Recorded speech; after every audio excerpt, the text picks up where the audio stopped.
Bonjour, chers frères et sœurs, chers bien-aimés, je reviens vers vous. Euh, je pense, J'essaie de penser au fil des jours à chacune et à chacun d'entre vous, de Bretagne, de Normandie, de tous ces lieux et départements que j'ai l'habitude, en général dans le restant de l'année, en programme normal, de visiter. Euh, que le Seigneur vous bénisse tous, tous, toutes, toutes, toutes. Amen. Amen. Je reviens vers vous, bien-aimés, parce que je désire apporter un propos qui fasse suite et qui développe et détaille un petit peu, autant que la grâce de Dieu me sera donnée de le faire, euh, euh, euh, par rapport à ce que j'ai pu dire dans la vidéo précédente. Euh, J'ai parlé, souvenez-vous, de la bénédiction d'Aaron et de la bénédiction de Melchisédek. Des éléments peut-être pas tout à fait comme ça spontanément faciles à saisir, mais comme dans l'Épître aux Hébreux, au chapitre 7 notamment, vous lirez, l'auteur de l'Épître aux Hébreux met en distinction la sacrificature selon Aaron et la sacrificature selon Melchisédek. Eh bien, je trouve que cette différence, qui est celle d'ailleurs entre l'Ancien et le Nouveau Testament. Ancien Testament, c'est la sacrificature selon Moïse et avec le sacrificateur dans la pratique nommé Aaron. Et le Nouveau Testament, bien sûr, c'est la sacrificature de Melchisédek. Alors le Nouveau Testament dans nos Bibles intervient après l'Ancien, mais en réalité, Melchisédek et sa sacrificature est mentionnée avant celle d'Aaron dans la Bible, puisqu'elle apparaît dès le livre de la Genèse au chapitre 14. Je vous dis cela parce que quand on parle de racines juives, eh bien, oui, amen, Jean 4, 22, le salut vient des Juifs, c'est écrit. Mais si nous parlons de racines, il faut remonter beaucoup plus loin que cela. Bien aimé, si vous faites une recherche généalogique vous concernant, vous n'allez pas vous arrêter à vos parents, à vos grands-parents, ni même à vos arrière-grands-parents, qui sont ces générations incontestables qui vous ont précédé et qui vous ont engendré. Vous irez, si vous traitez le sujet aussi profondément que possible, jusqu'à l'origine, si c'est possible, de votre souche généalogique. Eh bien, dans notre vie avec Dieu, si nous voulons parler de racines, c'est la même attitude, c'est la même posture. Donc, ça va nous faire voyager un petit peu quelques instants, si vous voulez bien me suivre. Alors, j'ai parlé dans la vidéo précédente que la bénédiction d'Aaron, souvenez-vous, j'ai utilisé cette expression, la bénédiction d'Aaron, c'est bien mignon. Dans le registre de faire des vers sans en avoir l'air, je vais aller juste un tout petit peu plus loin. Reprenons donc Nombre chapitre 6, versets 24 et 25, où on peut prendre à partir du verset 22 pour faire une lecture un petit peu dans le cadre, puisqu'il est dit, l'Éternel parla à Moïse, je prends ma Bible, l'Éternel parla à Moïse, voilà, et dit, parle à Aaron et à ses fils, et dit, vous bénirez les Israélites, vous leur direz que l'Éternel te bénisse et te garde, que l'Éternel fasse briller sa face sur toi et t'accorde sa grâce, que l'Éternel lève sa face vers toi et te donne la paix. Verset 27, le dernier, c'est ainsi qu'ils mettront mon nom sur les Israélites et je les bénirai. Voilà. C'est donc évidemment une bénédiction très intéressante et en ce moment très à la mode. Aaronic blessing, très à la mode. voyez-vous? Alors cette bénédiction d'Aaron, plus exactement, quand on l'examine de près, quelle est-elle? Eh bien écoutez, sur mes petites notes, j'ai tout simplement mis que c'est une bénédiction de salut et de guérison. Donc la bénédiction d'Aaron, c'est bien mignon, d'autant que c'est une bénédiction de guérison. Alors, qui veut du salut? Qui veut de la guérison? C'est là où l'on voit dans nos rassemblements chrétiens que tout le monde arrive, tout le monde court. Janvier, février, juillet, octobre, novembre, décembre, tout le monde court. Amen. Donc effectivement, cette bénédiction d'Aaron, que l'on appelle comme ça, on peut le dire dans la démarche et sa logique, c'est le Seigneur qui descend du ciel et nous rejoint sur la terre pour venir nous ramasser, si j'ose dire, de notre chute et de toutes nos chutes. Donc, nous sauver et nous guérir. Oui, parce que quand il est dit que l'Éternel te bénisse, c'est quand même que tu as besoin d'être touché, mon frère, ma sœur. Mais oui, qu'il te garde, que l'Éternel te garde, c'est que tu as besoin d'être sécurisé. Hein? Qui n'a pas besoin d'être touché? Qui n'a pas besoin d'être sécurisé? On est tellement tous morts de trouille pour des tas de choses. Aïe, aïe, aïe. Alors, que l'Éternel fasse briller sa face sur toi, oui, on a besoin de quitter la tristesse. Il y a beaucoup de chrétiens tristes. Ouais. Ou faussement joyeux. Des fois, ils sont là avec des sourires. Je ne sais pas si c'est très naturel. Même parmi les ministères, ils sont en représentation. Alors que l'Éternel fasse briller sa face sur toi, c'est une réalité. Au départ, il y a une réalité de tristesse, de mort, qui a besoin que la face de Dieu luise sur les nôtres pour qu'elle reprenne des couleurs et que nous passions à la joie. Que l'Éternel t'accorde sa grâce. Hein, qui n'a pas besoin de pardon? Quand on a été pardonné, ça va être plus facile pour pardonner ensuite. Qui n'a pas besoin d'un cœur guéri de son passé? Que l'Éternel t'accorde sa grâce. J'ai besoin d'être pardonné, j'ai besoin d'être guéri de mon passé. Ben oui, on passe tous par là. Qu'il lève sa face vers toi.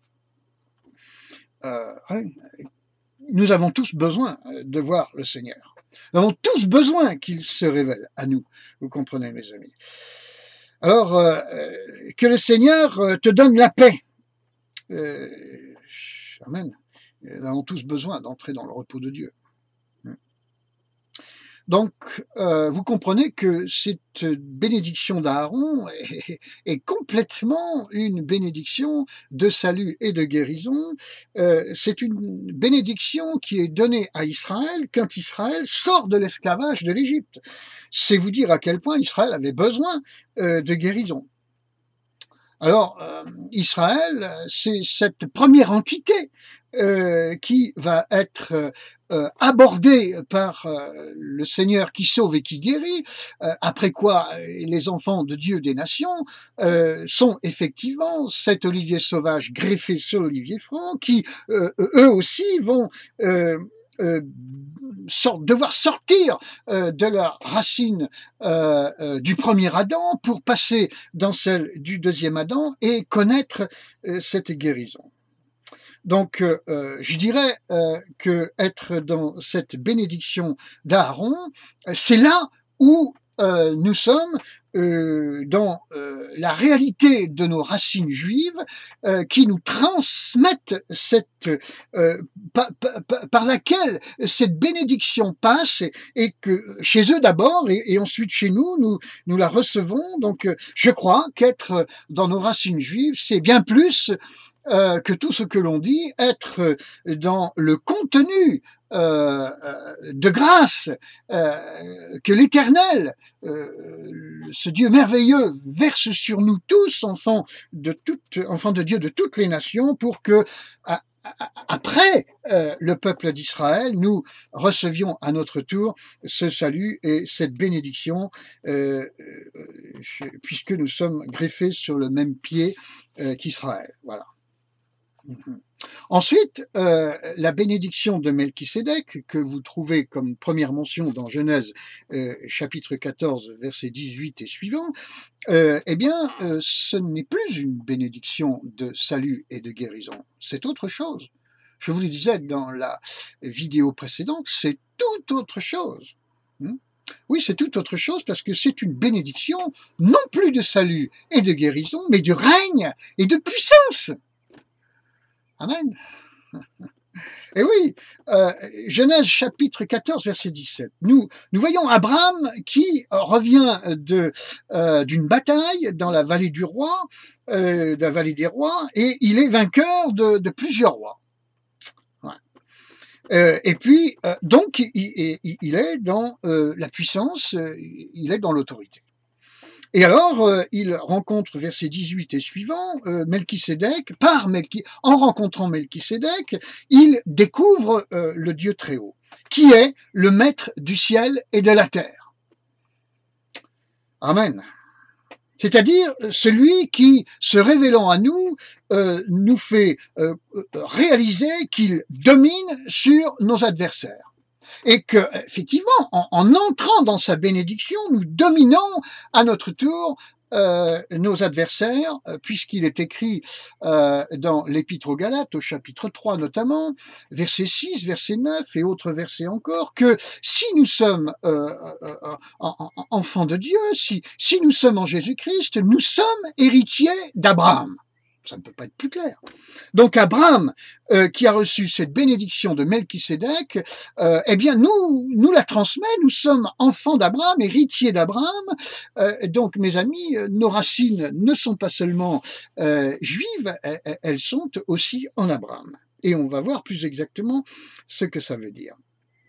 Abraham, au chapitre 14 et au verset 22, lève la main vers ce Dieu-là, vers le Dieu très haut, se réclame de ce Dieu-là, nous aussi, se réclame du Dieu très haut. Au chapitre 15 de Genèse et au verset 7, on voit une parole très intéressante où Dieu dit à propos d'Abraham, il lui dit « Je t'ai fait sortir d'Our des Chaldéens pour te donner ce pays en possession. » Quand il est dit « Je t'ai fait sortir d'Our des Chaldéens », c'est une phase de guérison. Quand il est dit « Pour te donner ce pays en possession », c'est une phase de règne. Il y a la phase de guérison, il y a la phase de règne. Où êtes-vous ? Et c'est le même scénario pour Israël. Et c'est le même scénario pour le peuple des nations. Coucou, c'est nous. Donc, bien-aimés, en Aaron, effectivement, nous avons des racines juives, qui sont des racines de salut et de guérison. C'est pour ça qu'il est écrit que le salut vient des Juifs. Mais en Abraham, nous avons des racines hébraïques. Racines juives, racines hébraïques. Écoutez, Israël, le premier homme qui est appelé Israël, c'est Jacob, le petit-fils d'Abraham. Le premier homme qui est appelé hébreu, c'est dans Genèse chapitre 14, verset 13, c'est Abraham. Nous avons donc, évidemment, de par l'héritage que nous recevons des Juifs et d'Israël, vous l'avez compris, une bénédiction de salut et de guérison. Amen. Jésus était juif. Mais en Abraham, nous allons encore plus loin, nous avons des racines hébraïques. Je vous ai cité Galates chapitre 3, versets 6 et 9, nous sommes enfants d'Abraham par Jésus-Christ, par la foi en Jésus-Christ. C'est écrit, Galates chapitre 3, verset 6. Ouais. Et là, ce sont des racines tout à fait hébraïques, c'est-à-dire nous venons de l'autre côté.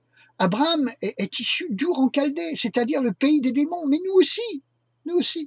Même Israël est issu du pays des démons, ils sortent de l'Égypte. Vous vous rendez compte, l'Égypte, tout ce que ça peut représenter sur le plan spirituel? Aïe, aïe, aïe, c'est vraiment démoniaque, vous voyez. Donc, et puis, en Melchisédek, mes amis, qui est semblable au Fils de Dieu, c'est écrit dans Hébreux chapitre 7, verset 3, il est rendu semblable au Fils de Dieu, eh bien, nous avons des racines messianiques. Amen. Amen. Et puis, nous avons aussi des racines divines et suprêmes dans ce Dieu très haut qui domine sur tout. Sommes-nous dans cette onction? Et là, eh bien, c'est encore un tout autre étage. Si vous m'avez un peu suivi, c'est le 4e. D'ailleurs, le chiffre de l'homme, c'est 4. Et je crois que nous avons effectivement 4 étages de racines par lesquels nous devons passer pour être des chrétiens, j'allais dire, un peu normaux sur les bords, quoi. Donc, le premier étage, vous l'avez compris, ce sont des racines juives, des racines de guérison et de salut. Et puis le deuxième étage, ce sont des racines hébraïques que nous avons en Abraham. Et là, ce sont ces racines hébraïques, c'est-à-dire que si dans le premier étage nous prenons conscience que, eh bien, notre salut est d'abord passé par Israël, eh bien, dans le deuxième étage, nous prenons conscience que nous sommes héritiers d'Abraham, plus exactement et plus profondément que dans le premier niveau, vous voyez. Et ensuite, Abraham lui-même prend ses racines de Melchisédek, il est béni par Melchisédek, et Melchisédek, c'est le Fils de Dieu, donc là nous avons nos racines messianiques, 3e niveau. Et puis, je le dis, le 4e niveau, nous avons des racines divines. Oui, si nous sommes en Jésus-Christ, qui lui est le Fils de Dieu, qui est descendu du ciel, eh bien, quelque part, nos racines viennent de là-haut. Si nous avons compris que ce n'est plus par le nouvel Adam, l'ancien Adam que nous sommes régis, et que c'est par le nouvel Adam, donc nous sommes issus de là-haut, sur le plan spirituel. Donc nous avons des racines divines et suprêmes, et plus exactement, là, comme nous disent les textes, dans la réalité, nous comprenons dans la révélation, c'est ça, je cherchais ce mot, du Dieu très haut qui domine surtout, maître du ciel et de la terre. Si nous sommes à ce 4e niveau, mes amis, nos fameuses trouilles vont sérieusement commencer à se décoller de nous et nous quitter. Parce que il est maître du ciel et de la terre. Coronavirus, confinement, déconfinement et tout ce que vous voulez, mais il est maître du ciel et de la terre. Est-ce que ce sont les affaires de coronavirus qui me collent à la cervelle, au cœur et à tout ce que vous voulez, ou est-ce que c'est cette révélation qui vraiment, au contraire là, s'attache à moi, me pénètre profondément, je ne fais plus qu'un seul avec ce Dieu très haut, vivant dans son onction de souveraineté qui fait qu'il a domination, il a le contrôle de tout. Mon Dieu est celui qui contrôle et domine cette espèce de peste, ce coronavirus et tout le reste avec, toutes nos peurs. Je fais attention à quoi? Je fais attention au problème ou je fais attention à la solution de laquelle je suis issu et qui est plus qu'une onction, c'est une personne à l'origine, c'est le Dieu très haut. Donc, bien-aimé, je veux le répéter, tant pis si ça fait tourner le compteur, le premier niveau, c'est un niveau de salut et de guérison. Le deuxième niveau, c'est celui de l'Épître aux Galates. Je comprends que celui qui a vécu la foi à l'origine, l'étalon sur lequel je me repère pour la terre, c'est Abraham. Quelque part, je dois vivre comme il a vécu. C'est lui mon repère au niveau du christianisme pratique. Et là, ça nous envoie dans le temps avant les racines juives, qui sont indéniables, mais qui ne sont pas l'aboutissement que nous présentons. voyez, il y a plus loin, vous l'avez compris. Et donc, les racines juives, je le répète, c'est du salut, c'est mon salut, c'est ma guérison. Mais les racines hébraïques en Abraham, c'est de la puissance. Amen. C'est du feu. C'est de la domination. Je cesse d'être dominé. Ton Dieu ordonne que tu sois dominant. Ton Dieu ordonne que tu sois puissant. Hein? Dans les psaumes. Oui. Et les racines messianiques que nous avons en Melchisédek, eh bien, évidemment, nous attendons le retour de Jésus-Christ. Donc, c'est une onction d'espérance. Nous ne resterons pas sur cette terre. Notre cité est dans les cieux. Philippiens 3.10. Philippiens 3.20, j'avais un doute. Philippiens 3.20. Et de là-haut, nous attendons son retour. Pas beaucoup qui disent ça, hein. Et oui, pourtant c'est écrit, Philippiens chapitre 3, verset 20. Bien aimé. Donc, ce troisième niveau, qui sont nos racines messianiques que nous avons en Melchisédek, qui est semblable au Fils de Dieu, qui est une représentation du Fils de Dieu, à savoir Jésus-Christ dans l'Ancien Testament, à l'origine sans le nommer, qui est repris par l'auteur de l'Épître aux Hébreux en son chapitre 7 et 8, fin du chapitre 6, chapitre 7 et chapitre 8. Et là, il est nommé.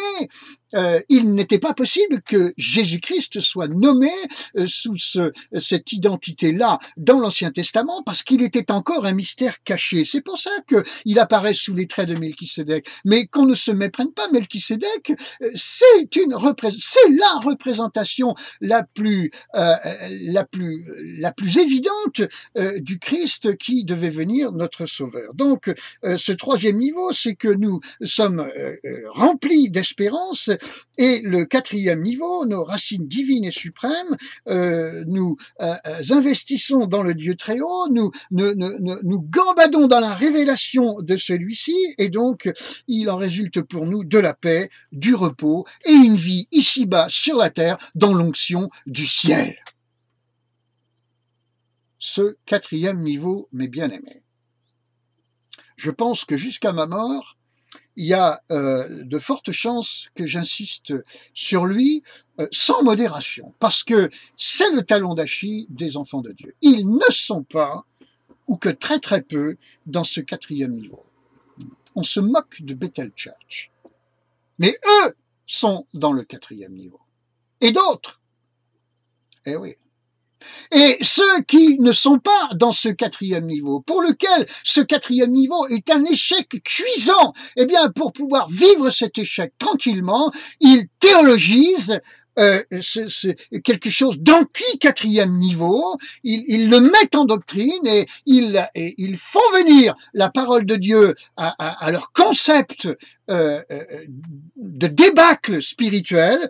Et ils vivent, entre guillemets, dans leur vie chrétienne, j'allais dire avec Dieu, mais je sais pas si on peut le dire, ils vivent une espèce de vie chrétienne minimaliste, malheureusement, et tout ça regroupe des tas d'églises, des tas de croyants qui font la guerre à ceux qui ont compris qu'il y avait ce premier, ce deuxième, ce troisième et ce quatrième niveau, et qui ne veulent tolérer aucun obstacle qui les empêcherait de parvenir et de s'installer tout le restant de leur vie dans ce quatrième niveau. Amen, frères et sœurs. Je vous souhaite de tout mon cœur de gravir les marches de cet escalier. Vous avez vu, nos racines juives, elles sont incontestables, mais il y a beaucoup plus loin, beaucoup plus loin. Il y a 4 niveaux de racines, c'est vous dire. Donc, il faut les gravir, frères bien-aimés et sœurs. C'est important. Quand on est, je vous le dis, au 4e niveau, les peurs n'existent plus. Les enfants qui ont peur des parents, les parents qui ont peur des enfants, maintenant, les parents sont vermoulus de peur et de précaution, ils appellent ça sagesse vis-à-vis de leurs enfants. Ça ne vient pas de Dieu, ces histoires-là, mes amis. Ça ne vient pas de Dieu. Quittez ça, mes amis. Quittez ça. quittez la peur du coronavirus, quittez la peur des maladies, quittez la peur, n'est-ce pas, de l'apostasie. L'apostasie vient, et alors, notre Dieu est là tous les jours, je suis avec vous tous les jours jusqu'à la fin du monde. Il répète sans arrêt, Ancien, Nouveau Testament, ne craignez pas. Il y a nos lanceurs d'alerte là, chrétiens là, et qui n'arrêtent pas de nous dire attention à ceci, attention à ceci, attention à cela. Ils cherchent quoi? Ils cherchent à faire du peuple de Dieu un peuple de névrosés. À force de dire attention à ceci, attention à ceci, attention à cela, ils transforment les chrétiens en quoi? En montagne de peur peut-être. Oui, je le dis comme sur ce ton-là, mes amis. Oui, parce que ça me met en colère. Là, je souris plus, voyez-vous. Moi, j'ai envie d'être un lanceur d'enseignement, lanceur de la parole de Dieu, lanceur de bénédiction. Là, en 4 niveaux de racines. Je vous lance cela aujourd'hui, bien-aimés. Oui, amen. Amen. Ça, c'est un bon lancer. C'est pas un lancer qui produit la peur, normalement. C'est un lancer qui produit l'éveil, qui produit le réveil, qui doit aboutir à la paix. Devant mes problématiques de tous les jours, je m'installe aujourd'hui, volontairement, Seigneur, en ce 4e étage. Je crois effectivement que ma foi vient des Juifs, qu'ils me l'ont transmise, bien sûr. Je crois aussi que en Jésus-Christ, je suis héritier d'Abraham. Je crois au retour de Jésus-Christ. Mon attente est aussi une attente d'espérance. Amen. Mais je m'installe là-haut, dans les lieux célestes, en Jésus-Christ.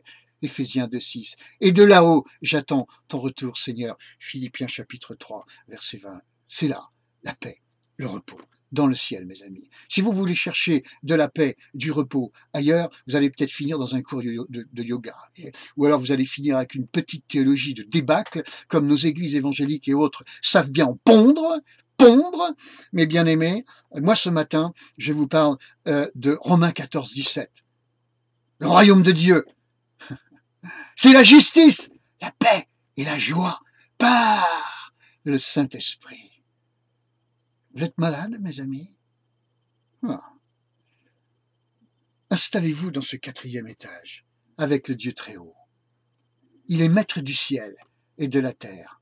Les bricoles qui vous collent encore un peu à la peau, là, mais il en est maître. Il en est maître. Il est maître de ce qui vous a agressé. Il est maître de votre guérison.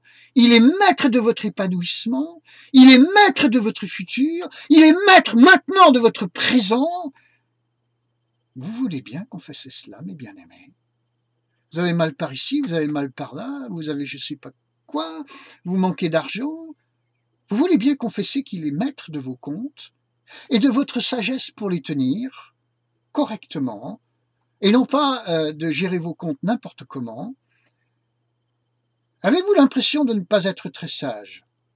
Eh bien, je confesse pour moi et pour vous qu'il est maître de la folie que vous confessez avoir en vous. Il est maître de cette folie, il la transforme en sagesse. Il est maître de tout, il est maître du ciel. Il est maître des puissances qui s'y trouvent, qu'elles soient avec lui ou contre lui. Amen. Il est maître de la terre. Il est maître de nos jours présents. Il est maître du 11 mai prochain et de tout ce qui va suivre. Nous retrouverons-nous? Dans quelles conditions nous retrouverons-nous? Quel sera mon emploi du temps après le 11 mai? Mais le Seigneur en est maître. Je ne suis pas sans y penser, mais franchement, j'y pense les pieds sur mon bureau. Je bronze, là-haut, au soleil de la justice du Seigneur. Melchisédek, roi de justice, roi de paix. Amen. Que le Seigneur vous bénisse. Confessez désormais que vous êtes au 4e étage. Je vous en prie, allez vous y installer par la foi. Par la foi, j'investis, Seigneur, ce 4e étage, te demandant pardon de ne pas y être venu plus vite. Je te remercie pour les 3 premiers, mais maintenant, je monte jusqu'en haut de l'escalier. J'ai regardé il y a quelques jours une émission sur les phares de Bretagne. Eh bien, la personne qui animait cette émission, que fait-elle? Elle monte jusqu'en haut. Jusqu'en haut. Et en haut, Elle regarde le paysage et elle voit très loin. Elle ne s'est pas arrêtée en cours au cours n'est-ce pas, au milieu des degrés, au milieu des escaliers, à un étage ou à un autre où il y avait une petite fenêtre pour voir. Non, elle a voulu aller jusqu'en haut. Quand vous allez visiter la Tour Eiffel, si je puis me permettre cette comparaison, vous n'allez pas vous contenter du premier étage. Si vous vous sentez en forme, vous allez monter jusqu'en haut. Et si vous vous sentez pas en forme, il y a les ascenseurs. Donc vous pourrez quand même monter jusqu'en haut. C'est le restaurant qui est en haut. Ou plutôt, c'est en haut que se trouve le restaurant. Quand même. Tous ceux qui visitent, en ce moment il n'y a pas grand monde, je vous le concède, la Tour Eiffel, veillent à monter jusqu'en haut, normalement. Sinon, il ne peut pas dire qu'il a visité véritablement la Tour Eiffel. Et depuis là-haut, il admire tout ce qu'il y a autour, cette ville, voyez-vous. Eh bien, comment se fait-il que quand nous sommes en Jésus-Christ, soi-disant, dans notre vie avec Dieu, qui est basée sur le sacrifice de Christ en croix, il a donné sa vie pour nous. Il a dit tout est accompli en mourant à la croix. C'est pour que nous ne montions pas jusqu'en haut. Mais attendez, est-ce que nous sommes en train de vivre des vies chrétiennes en solde, au rabais, petits bras? La volonté de Dieu, c'est que vous montiez jusqu'en haut. En route, mes amis, dès maintenant, sans attendre, sans tourner la tête, sans regretter le passé, pas comme la femme de Lot, sans attendre. Lot a attendu, il y a laissé sa femme. N'attendons pas, mes amis. Attendre est dramatique. Ne jouons pas avec le temps. Allons-y maintenant, maintenant, maintenant, mes amis. Je suis sûr et je confesse que toutes celles et tous ceux qui m'écoutent comprennent ce que je veux dire, peuvent, en sont convaincus, au nom de Jésus, soyez convaincus. Vous pouvez dès maintenant, à l'instant même où vous m'écoutez, mettre ces choses en pratique. Alléluia, je confesse que vous le faites. Je vous embrasse de tout mon cœur. Soyez bénis, bénis, bénis et bénis au nom de Jésus-Christ. Amen. Amen. Gloire à Dieu.